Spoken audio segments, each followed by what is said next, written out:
Hello, my Grots and Gets. Day 2 from the hospital is the final day of Grotmas, and holy crap. Honestly, I think they kept the best for last. This is my favorite detachment that they have released. I'm not saying it's the best. As a matter of fact, I'm not even certain that it's really even all that good, but there are some cool shenanigans we can do with it. But this is clearly, by far and away, my favorite detachment that they have released. So let's read through it. The rules are sick. They offer up some seriously different ways of playing the game, and here are the champions of Fenris, freaking Space Wolves. The puppies have arrived. All right, guys, the detachment is the champions of Fenris, and the detachment rule is going to be the Great Wolf Watches. At the end of your opponent's charge phase, each Adeptus Infantry and Adeptus Astartes Walker unit from your army that is within 3 inches of one or more enemy units and would be eligible to declare a charge against one or more of those units, which means you can countercharge multiple units. They don't have to be only charging things that are within 3 inches. They can declare a charge against one or more of those units, and you resolve that charge as if it were your charge phase. If said charge is successful, you do not receive any charge bonus this turn.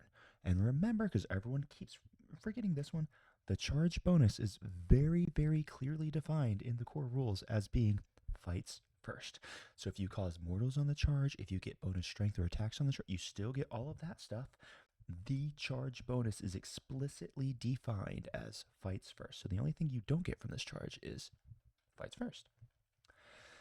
Then there's an additional part to the rule, which is while Adeptus Astartes Terminator units are not battle shocked, add 1 to the OC characteristic of models in those units. So this army loves Terminators. It loves the Wolf and Dreadnoks. It loves lots and lots of things.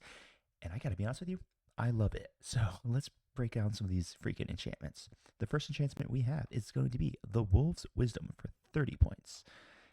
For 30 points, we have Adeptus Astartes Infantry model only. The bearer's unit can declare a charge against one or more units within 6 inches instead of within 3 inches when using the Great Wolf Watch's detachment rule. That's awesome. Very, very cool. Basically, I think it's either Terminators or like Blade Guard vets that are probably going to want this. Then we're going to have Foe's Fate for 15 points. This only goes on a Terminator model. Each enemy unit, excluding monsters and vehicles within engagement range of the bearer's unit, falls back. All models in the enemy unit must take Desperate Escape tests. This is just a generally good rule.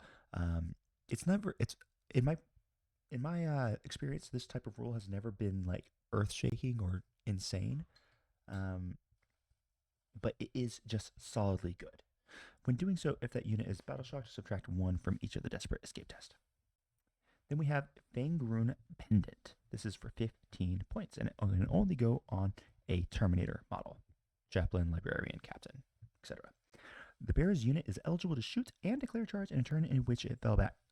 Very strong on Terminators because they want to be using their mixed profiles. So they want to be falling back, shooting those crack missiles or the heavy flamers or whatever. And then they want to be charging in so they can get those bonuses all the time.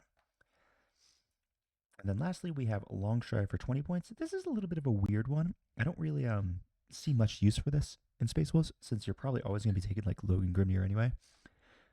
One Adeptus Astartes model only. You can reroll charge rolls made for the bearer's unit. Not bad, right? It's certainly not bad. For 20 points, I don't really see why I would need it in Space Wolves since you've got the character that can give army-wide reroll charges anyway. So I think it's a little bit weird in this army, but it's overall it's not a bad enhancement. I just doubt we'll use it here. Let's go through some of these strats. Overall, first impressions, guys, what you're going to be doing is you're going to always be positioning your multiple like Terminator, Blade Guard vet units, etc., all these things in positions that if your opponent wants to charge your chaff on objectives, boom, suddenly your Blade Guard vets with a Judiciar who's going to be having the fights first characteristic, who's going to give it the fights first ability, is going to do a 6-inch charge beyond the objective and just screw your opponent's ability to try to take these objectives away from you. Prey Taker's Eye is going to be our first stratagem. Your shooting phase or the fight phase. One Adeptus Astartes infantry unit from your army that has not been selected to shoot or fight this phase.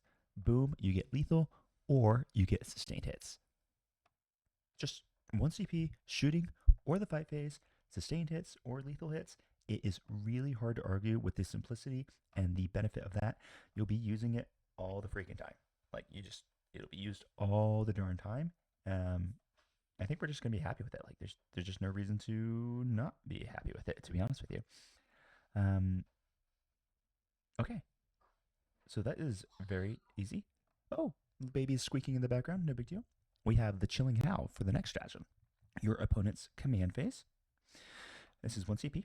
One Adeptus Astartes Terminator unit from your army. Each enemy within 6 inches of your unit must take a battleshock test, subtracting 1 from that test if they're below half strength. This freaking rocks.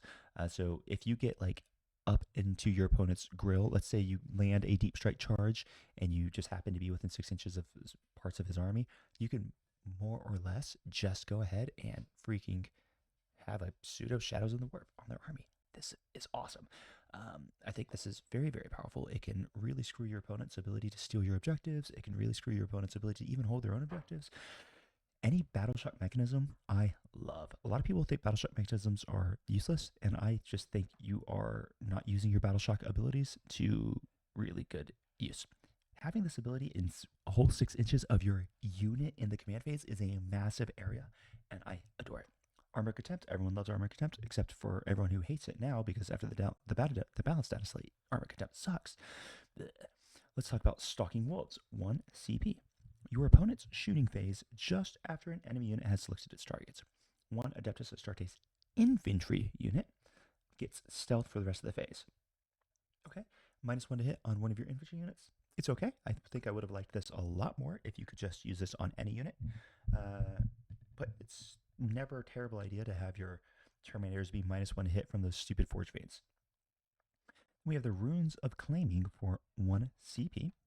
This is going to be at the end of your command phase. One Adeptus Astartes infantry or an Adeptus Astartes walker unit from your army. Select one objective marker you control that is within range, one objective marker that you control that your unit is within range of. The objective marker remains under your control. It's a sticky objective at the end of your command phase. I like these abilities a lot more in the movement phase, but you know what? It's not bad in the command phase. This means that if you're playing against an army that doesn't have much deep strike, or reserves, or whatever, just turn 1, go and stick your home field and move your whole army up, and don't worry about it. If you're playing against armies who do have deep strike and reserves and shenanigans and such, probably not the best idea. On Rushing Storm, which will be at the end of your opponent's fight phase. One Adeptus Astartes Terminator squad from your army that is not within engagement range of 1 or more enemy units. Remove the unit from the battlefield and place it into strat reserves. Uppy downy on Terminators, love it. And if you read this, it does not have the restrictions saying they have to come in the next turn, meaning you can wait to rapid ingress them. So if they, I don't know, do something in turn 2, at the end of your opponent's turn 2, you can pick them up. You can save them to rapid ingress in perhaps battle round 3 or battle round 4, which is really, really strong. Guys, all these strats are very useful. They're very doable. Space Wolves have some awesome characters. This is begging us to really start abusing the infantry and the Terminators. I love it. I think this is awesome. It's a very different way to play Space Wolves. I am not going to make the claim that this is going to be an amazing detachment, but I definitely think it's going to be a good detachment, and it has the coolest detachment rule of any of them. Basically, the entire army gets Heroic Intervention, and I am freaking, or 9th edition Heroic Intervention, and I am here for it. I love it. I love it. I love it. I love it. I love it. You're going to want infantry, and you're going to want freaking walker units. So, there it is. Guys, this is the last Grotman's detachment. Now, GW has told us there's going to be a surprise for tomorrow, so I will be on and I will be talking about whatever that surprise is. I believe it's going to be the reveal of Emperor's Children. Whatever. Listen, this was awesome. We got to go through all these detachments. Now comes the hard work where we get to start building all of our list and breaking things down. This Friday, I will be going live with a tier list from all the detachments. I'll be joined by a special guest, and we're going to be breaking down which detachments are the best, which detachments are just the coolest, and which detachments are kind of the worst, and why. And the reason why we're going to do this isn't just because, tier list spam, but it's because when we get to talk about a little more in depth in each of these individual detachments that some people might think are trash, we're going to come up with some ideas and some thoughts for you that you might not have considered, and it's going to help your gameplay go through the roof. So make sure to join us on Friday. I'll have like a link posted maybe tomorrow or something with the times, but we're looking most likely going to be around that 6 to 7 o'clock Central European time, which should be roughly noon for those of you in Eastern US time. With that, everyone, I'm going to sign off. This is Jonathan Arkin, Happy Crumpin. And if you heard the cooing in the background, baby Lily, the greatest grot that ever lived, is saying hello as well. All right.